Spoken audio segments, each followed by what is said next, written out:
द्वंद्व कहाँ तक पाला जाए, युद्ध कहाँ तक टाला जाए। क्या कि द्वंद्व कहाँ तक पाला जाए, युद्ध कहाँ तक टाला जाए, तू वंशज है राणा का, फेंक जहाँ तक भला जाए। हेलो नमस्कार साथियों, आप सभी को टारगेट विद नित्यम के इस चैनल में दिल खोल करके स्वागत है। जैसे में आपको लगातार पता चल रहा है कि टारगेट विद नित्यम चैनल से जीके जीएस का PYQज कराया जा रहा है, जो बहुत ही महत्वपूर्ण है किसी भी प्रतियोगी परीक्षाओं को निकालने के लिए, क्योंकि हमारे चैनल से जो भी आपको PYQज कराए जाएंगे वे सभी रामबाण साबित होगा आपके आगामी परीक्षा में। ठीक है, तो चलिए आपकी ज़्यादा समय की बर्बादी नहीं करेंगे। हम सवालों से शुरुआत करने से पहले हम बता दें, थोड़ा जूम आउट कर देंगे और बता दें कि ये सभी परीक्षाओं के लिए उपयोगी है। बीपीएससी शिक्षक भर्ती, बिहार पुलिस, बिहार दरोगा, Bihar SSC, railway, banking, defence exam. ठीक है, तो पहले आप वीडियो देखिए। वीडियो पसंद, अगर आपको जीके जीएस का डिस्कशन अच्छा लगता है तभी वीडियो को लाइक कीजिएगा, शेयर कीजिएगा, चैनल को सब्सक्राइब कीजिएगा और कमेंट में अपनी राय दीजिएगा। तो चलिए सवालों से हम आपकी शुरुआत करते हैं। थोड़ा जूम आउट और करेंगे, थोड़ा बड़ा हो गया है, ये लीजिए, थोड़ा और जूम आउट होगा, ये लीजिए। सबसे पहला सवाल आपका क्या कहता है कि हड़प्पा सभ्यता किस युग की थी। क्या सवाल कह रहा है कि हड़प्पा सभ्यता किस युग की थी। ऑप्शन ए कांस्य युग की, ऑप्शन बी नवपाषाण काल की, ऑप्शन सी पाषाण युग की, ऑप्शन डी पूरा पाषाण युग की, या ऑप्शन ई इनमें से कोई नहीं। आपको बता दें कि हड़प्पा सभ्यता को कांस्य युगीन सभ्यता कहते हैं। कांस्य युगीन सभ्यता, कांस्य युगीन सभ्यता इसलिए कहते हैं क्योंकि हड़प्पा सभ्यता को लोग सबसे पहले कांसा धातु का प्रयोग किए। कौन सा धातु का? कांसा धातु का प्रयोग किए थे। ठीक है, हड़प्पा सभ्यता को ही सिंधु घाटी सभ्यता कहते हैं। सिंधु घाटी सभ्यता कहते हैं, सिंधु घाटी सभ्यता भी कहते हैं। हड़प्पा सभ्यता की खोज जो है ये 1921 में दयाराम साहनी करते हैं। कौन करते हैं? दयाराम साहनी करते हैं, दयाराम साहनी करते हैं। हड़प्पा सभ्यता के लोग सबसे पहले ऊंट को, गाय को, बैल को पालना जो है वो पोसना शुरू किए थे। गाय, बैल, भैंस को पालना शुरू किए थे। तो हड़प्पा सभ्यता से इतना रिलेटेड जानकारी आपको ध्यान में रखना पड़ेगा। हड़प्पा सभ्यता को प्रथम नगरीय सभ्यता कहते हैं। प्रथम नगरीय सभ्यता हड़प्पा सभ्यता को ही कहते हैं। ठीक है, तो इस बात को भी आप ध्यान में रखिएगा। चलिए हम लोग नेक्स्ट सवालों की ओर हम लोग आगे बढ़ते हैं। नेक्स्ट सवाल आपसे क्या कहता है कि रुद्रप्रयाग का निर्माण क्या कहलाता है। ऑप्शन ए भागीरथी और अलकनंदा, ऑप्शन बी मंदाकिनी और अलकनंदा, ऑप्शन सी नंदाकिनी और अलकनंदा, या ऑप्शन डी धौली गंगा और अलकनंदा। तो देखिए आप खुद ही इसका आंसर दीजिएगा। आपको बता दें कि एक ग्लेशियर है जिसका नाम है सतोपत ग्लेशियर। क्या नाम है? सतोपत ग्लेशियर है। सतोपत ग्लेशियर है। सतोपत ग्लेशियर से एक नदी निकलती है और इस नदी का नाम है अलकनंदा। इस नदी का क्या नाम है? अलकनंदा। और इधर से तीन नदियां, यानी राइट हैंड साइड से तीन नदियां आकर मिलती है। पहले नदी आती है उसका नाम है धौली गंगा, फिर आकर एक नदी मिलती है जिसका नाम है पिंडार नदी, और फिर एक नदी आकर मिलती है जिसका नाम क्या है? जिसका नाम है आपको नंदाकिनी। और बायां साइड से एक दो नदी आकर मिलती है जिसमें पहला नदी का नाम है मंदाकिनी।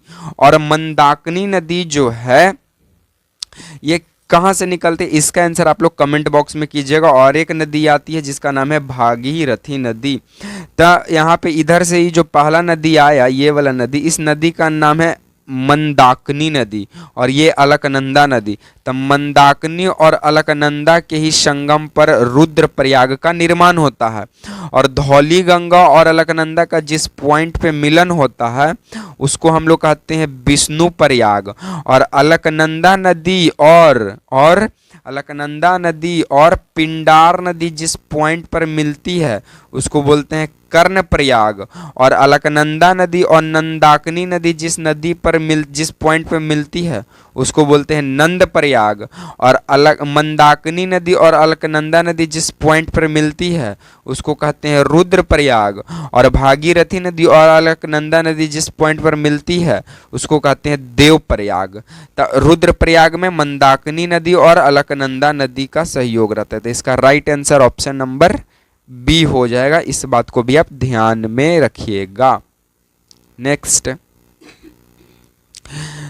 बोलता है कि मैथिली भाषा को भारतीय संविधान की 8वीं अनुसूची में कब शामिल किया गया? Option A 2003, option B 2019, option C 1905, option D 2005। तो आपको बता दें कि मैथिली भाषा को भारतीय संविधान के 8वीं अनुसूची में 2003 में जोड़ा गया, और उस वक्त 4 भाषा जोड़ा गया। पहला बिहार से मैथिली, उसके बाद बोडो, उसके बाद डोगरी, उसके बाद संथाली। तो मैं ये भारतीय संविधान की 8वीं अनुसूची में 2003 में 4 भाषा जोड़ा जाता है, मैथिली, बोडो, डोगरी, संथाली, जिसमें बिहार का जो है वो मैथिली भाषा होता है, जिसे 2003 में शामिल किया गया।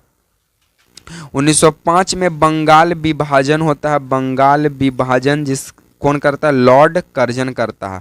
और 2005 में बिहार में अंतिम बार राष्ट्रपति शासन लगता है, राबड़ी देवी के समय पर। तो इस बात को भी आप ध्यान में रखिएगा, ठीक है। और बिहार में मुख्यतः 3 भाषा ज्यादा प्रयोग किया जा रहा है, भोजपुरी और मगही, और एक और भाषा है मैथिली हो गया, भोजपुरी, मैथिली और मगही, 3 भाषा, ठीक है, सबसे ज्यादा बोली जाने वाली बिहार की भाषा है। नेक्स्ट बोलता है कि बिहार का कौन सा जिला सीमेंट उद्योग के लिए जाना जाता है? Option A Jamui, option B Gaya, option C Munger, option D Rohtas. तो बिहार का सीमेंट के लिए उद्योग में जाने वाला जिला रोहतास जिला है, और रोहतास में 2 जगह, एक कल्याणपुर और दूसरा का नाम है डालमिया नगर। ये दोनों जगह जो है वो सीमेंट उद्योग के लिए प्रसिद्ध माना जाता है। मुंगेर के खड़गपुर की पहाड़ी से बॉक्साइट अधिक मात्रा में निकाला जाता है, तो मुंगेर से खड़गपुर की पहाड़ी से बॉक्साइट मिलता है। गया जो है ये अभ्रक के उत्पादन में आगे है, अभ्रक लिथियम और टीन और यूरेनियम के मामले में आगे है। जमुई बिहार का 44% सोना भारत को देता है। बिहार जो है अकेले 44% सोना किसको देता है? भारत को डिलीवर करता है। इसीलिए जमुई को सोने का खान वाला जिला के भी नाम से हम लोग जानते हैं। तो चलिए हम लोग नेक्स्ट प्रश्नों की ओर हम लोग आगे बढ़ते हैं। नेक्स्ट सवाल कहता है कि बिहार में पुनपुन नदी गंगा से कहाँ मिलती है? ऑप्शन ए फतुहा में, ऑप्शन बी गया में, ऑप्शन सी पटना में, ऑप्शन डी इनमें से कोई नहीं। तो जो पुनपुन नदी है ये झारखंड से निकलती है। कहाँ से निकलती है? झारखंड से। और झारखंड में पलामू जिला, कौन जिला? पलामू जिला। तो झारखंड के पलामू जिला की चौराहा की पहाड़ी से एक नदी निकलती है जिसका नाम है पुनपुन नदी। और यही पुनपुन नदी फतुहा में जब आकर यही नदी गंगा से मिलती है तो त्रिवेणी संगम का निर्माण भी करती है। इस बात को भी आप ध्यान रखिएगा। गया जो है ये फल्गु नदी, पटना गंगा नदी, बाकी इनमें से कोई नहीं तो कोई नहीं, ठीक है। लेकिन बिहार में जो पुनपुन नदी है वो गंगा में फतुहा में जाकर मिलती है। इस बात को ध्यान रखिएगा, ठीक है। चलिए बाकी आज को हम सीरीज को यहीं पे समाप्त करेंगे। बाकी वीडियो आपको ये कैसा लगा कमेंट में ज़रूर बताइएगा। वीडियो पसंद आए तो वीडियो को लाइक कीजिए, वीडियो को शेयर कीजिए, चैनल को सब्सक्राइब कीजिए और इसी तरह के सीरीज के साथ आप हमसे जुड़े रहिए। तब तक के लिए मिलेंगे नेक्स्ट वीडियो में। तब तक के लिए आप तमाम साथियों को जय हिंद।